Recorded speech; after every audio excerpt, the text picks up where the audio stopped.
Ολυμπιακός, ούτε καν με πρόστιμο.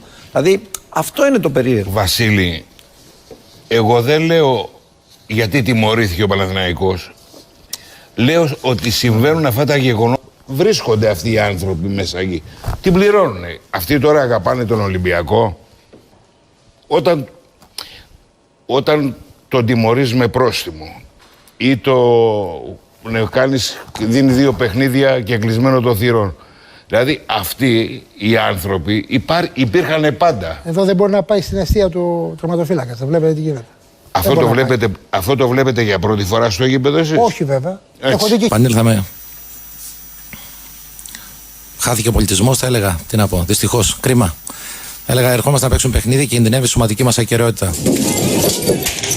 Μετά τη λήξη του αγώνα, στον περιβάλλοντα χώρο του γηπέδου, μερίδα οπαδών του Ολυμπιακού συγκρούστηκε με δυνάμεις της αστυνομίας, η οποία έκανε χρήση δακρυγόνων, ενώ προέβη σε 11 συλλήψεις και 26 προσαγωγές.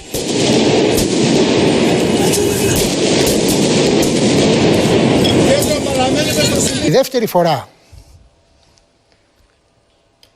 που παρενέβη ο Υφυπουργός Αθλητισμού ο Γιάννης Ανδριανός στις 7 Ιανουαρίου του 2014 ήταν τότε που συγκάλεσε έκτακτη ευρεία σύσκεψη για την καταπολέμηση φαινομένων βίας.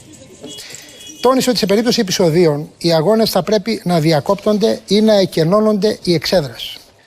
Απείλησε με διακοπή χρηματοδότησης στις ομοσπονδίες που δεν θα εναρμονίσουν τους κανονισμούς έως στο τέλος Ιανουαρίου.